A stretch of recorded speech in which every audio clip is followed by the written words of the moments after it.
Kairé ñoom ñi nga xam ni nag démb la ñu leen doon déglu ci fi nga xam ni moo di tribunal des flagrants délits de Dakar mu mel ni nag seen ay avocat mooy ñi leen di layool dañoo plaidé woon pour ñu am liberté provisoire waaye ki nga xam ni moo di Azoura Fall moom mujjee nañ ko may li nga xam ni moo di liberté provisoire parce que li nga xam ni mooy état de santé moom la ñu invoqué waaye ki nga xam ni moo di Kairé moom day des ci kaso ba keroog ñu leen di àtte seen jour de jugement bi ñu ngi ko jàpp le 21 mai 2025 kon la ñu leen di jugé ki nga xam ni moom mooy Azoura Fall wax naa ko moom génn na am na liberté provisoire mais n'empêche day ñëw ci jugement boobu mais ki nga xam ni moo di Kairé moom day des ci kaso bi ba le jour du jugement ñu daal di leen di àtte kon Arfan ñan nga mun a jàngatee ñaari cas yooyu ki nga xam ni moo di Azoura moom libre na parce que dañuy tudd ay problème de santé yoo xam ni am na ko ki nga xam ni moo di Kairé itam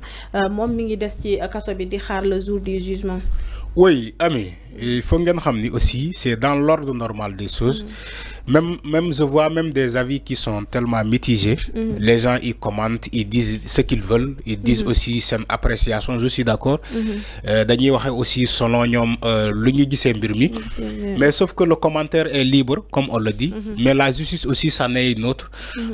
Il faut que nous un justiciable qui est déjà dans les liens de la détention ou bien un mandat de dépôt avant son procès, ses avocats peuvent réclamer ou bien peuvent double une mise en liberté provisoire.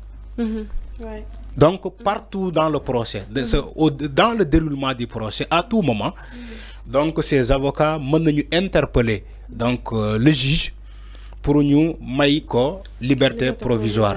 Parce que je vois des gens qui disent que oui, pourquoi Azoura Fall nous diapoko kasso nous scellé son procès pour le 22 mai. Oui, il se retrouve libre maïko liberté provisoire alors que en attendant nous koy juger. Manelen loi mo wax lolo.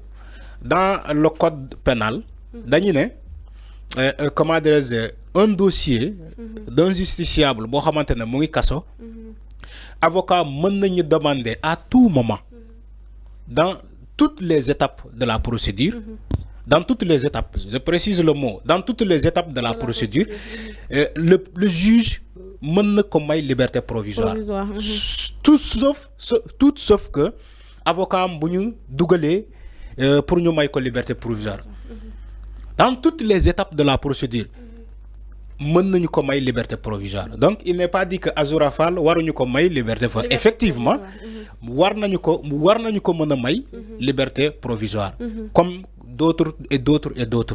Donc ci ay problème santé. Voilà, fofu la bëgg ñëw. Fofu la bëgg ñëw. Té ñom ñaar ñëpp lañ demandé won pour montrer que ni mën nañ la demander liberté mais duñu la ko accepter, ça dépend aussi ci conditions yi. Exactement, faut la bëgg pour Sénégalais comprendre. Parce que ils disent que pourquoi ñu may Azoura Fall ba paré ñu bayyi Kairé ci kasso bi.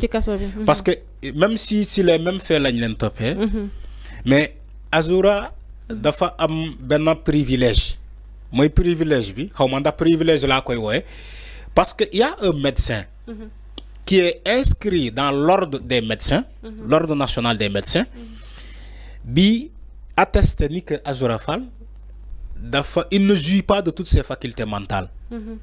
Te médecin moko bind. Le médecin je crois il se trouve à l'hôpital Fann. Il est à l'hôpital Fann. Suma djumul. Donc médecin bobu c'est un médecin légiste, un médecin bo xamantene dafa bindu reconnu donc dans l'ordre l'ordre national des médecins. Donc këyit bobu mom lañuy jëbbal juge bi. Ñu ne ko Azoura Fall bi nga japp kasso bi médecin bi néné Azoura Assane Gueye momu il ne jouit pas de toutes ses facultés mentales. Donc la justice, qu'est-ce que la justice va faire, ami? Étant donné que keuyit baa ngi nii jox nañ ko keuyit bi attesté ni que waa ji bénéficié wul, c'est-à-dire que léppam ñëwul. Voilà, léppam ñëwul. Mais juge bi bu jappé kayit bi wala bu gisee kayit bi mais da koy apprécier par rapport les informations qui ont été véhiculées dans ce document day def ay investigation ba xamni réellement Azoura Fall luñ koy wax lu ñuy wax ci moom loolu moo am. mais médecin bi juge bi bu demee ba gis loolu ni am na mais il peut pas prendre ce risque wax naa ko fii démb. il peut pas prendre le risque de maintenir un malade mental en prison. Oui. Il peut pas prendre ce risque. Moi, même la liberté provisoire qui a été accordée à Azurafal, le procureur ne s'est pas opposé. Oui. Est-ce que vous avez vu? Parfois, on donne une liberté provisoire où le procureur peut s'opposer à cette liberté provisoire. Comme le cas de l'autre Aliou Sané Bouyanamar. Le procureur, voilà, le procureur s'est opposé à la mise en liberté provisoire. Je crois qu'il y a Fala Fleur. Je crois que le procureur s'est opposé sur le régime de Macky Sall pour que Fala Fleur nous ait liberté provisoire. Mais dans le cas de Azurafal, quand le juge a accordé une liberté provisoire à Azurafal, le procureur n'est pas opposé, ne s'est pas opposé parce qu'il sait que nous avons présenté Keït Dof. C'est un médecin assermenté, modef. Donc, donc, il faut que nous analysions les faits. Non pas, oui, j'ai une dent contre Azurafal, voilà, dama contre Wapastef, voilà, dama contre Azurafal. Maintenant, je ne veux pas reconnaître ni que amna présentement Keït bu présenté par un médecin ni que le pomme ñoul. Lolu c'est un constat. Il s'agit de la science. Le papier a un caractère juridique et scientifique. Parce que le médecin binde, ami, c'est pas un journaliste qui l'a écrit. Parce que le journaliste, djangul walum médecin. Avocat bi djangul walum médecin, walum médecine. Seul le médecin mo djang walum médecine. Momo wat. Ni dina faj citoyen bi. Te sukandiko ko ci le médecine wa. Science bi wa. Donc momo binde kayit bobu. C'est un fait factuel. Mais Kairé, lui, il ne présente pas tous ces paramètres-là. Moi, nous maintenir au casso. En attendant le 22 mai, je crois que dans 3 jours, je ne sais pas, 5 jours, 5 jours ou semaine prochaine, nous jugeons. Bu fekkee ñom ñoo def war nañu leen condamner ñu condamner bu fekkee war nañu leen libérer ñu libérer leen donc loolu moo am. Ouais, mais non, Arfan li am ni cas bi ni mën nañ ci comme sank yang koy wax justice bu bees bi la parce que dañoo réformer justice dal di ci wa def ay réformes yu am solo mais mu melni dañ koy gis aussi ci cas bi parce que Azurafal Arfan bi mi mom cadre yoy bu ko yëkëté da ngay xam ni ki peut-être sequel yi mu jëlé ci prison bi liñ ko doon def mom mo dem ba japp bopp bi ba suy wax peut-être du mëna bokk ak nit normal bi nga xamni mom moy wax ba tax na mom buñ ko mayé liberté provisoire jaaduna Kairé aussi Arfan gis nañ ni mom limu def mom yëfu maté lañ ko wara tuddé wala limu def dal duñ ko mëna cautionner du moment où Azurafal dafa joom sénégalais yëpp xamné dafa joom mom Kairé mu ñëw né day dëggal wax ji pour jappalé ki nga xamni modi Azurafal li Azurafal da koy def c'est comme si ko xamni dafa défier la justice kon tay buñ ko tégué loxo ba paré maintenir ko fofu nonu day dëggal kon réforme yi ñi wax ni amna ci justice parce que bu nekkoon temps bu njëkk ba xam nga ni Kairé wala muy Azurafal kenn du dugg kaso parce que mënoo jege nguur ñu lay teg ci kaso bi mais li am nii day wane ni justice elle est indépendante jamono ji. Oui lu woon wani na comme on le dit il y a entre-temps un changement ci justice bi yow wax nga ko sank bu nekkoon ci jamono Macky Sall xalaatuñu ku bokk ci Macky Sall ñu yóbbu ko kaso parce que gis nañu ay exemple parmi tant d'exemples fii ay nit yi doon ànd ak Macky Sall mën nañu saaga suba ba ngoon kenn du leen jàpp ñoom Kaliphone ñoom ñeneen ak ñeneen fii la ñu nekkoon di saaga ba bu leen neex ñu dem seen yoon donc loolu c'est un autre fait mais dama lire seetaan démb le plaidoirie entre le plaidoirie de maître Ciré Clédor Ly mu am des échanges entre lui et le procureur moom dafa ne maître Ciré dafa ne les faits datent de 9 mois il n'y a pas de flagrant délit le procureur a violé la loi en les jugeant pas immédiatement je plaide pas pour une liberté provisoire mais la liberté d'office. C'est ce qu'il a dit. La liberté d'office. Mon maître Ciré, procureur dafa violer la loi. Normalement, pour des faits qui datent de 9 mois, devait être jugé dans l'immédiat. Mais procureur bi daf ko répondre aussi yamul ci loolu. Le procureur l'a dit li ngay wax ni c'est d'accord loi moo ko wax mais c'est pas à cette étape. Procureur bi daf ko ne c'est pas à cette étape, c'est l'étape où ils sont présentés à un juge d'instruction.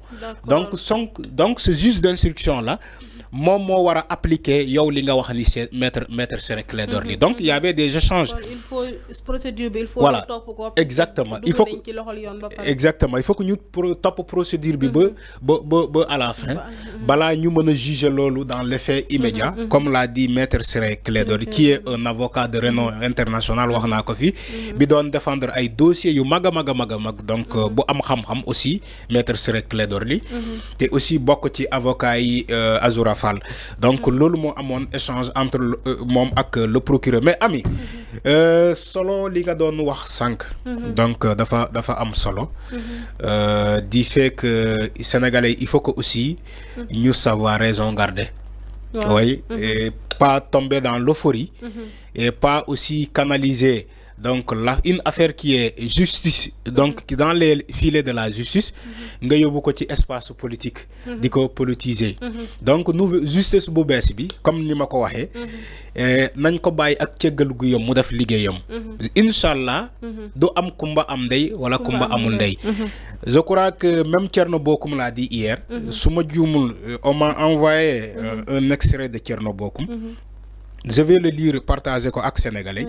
Alors Thierno Bocoum nee na dans l'affaire Azoura le procureur a agi, la justice suit son cours.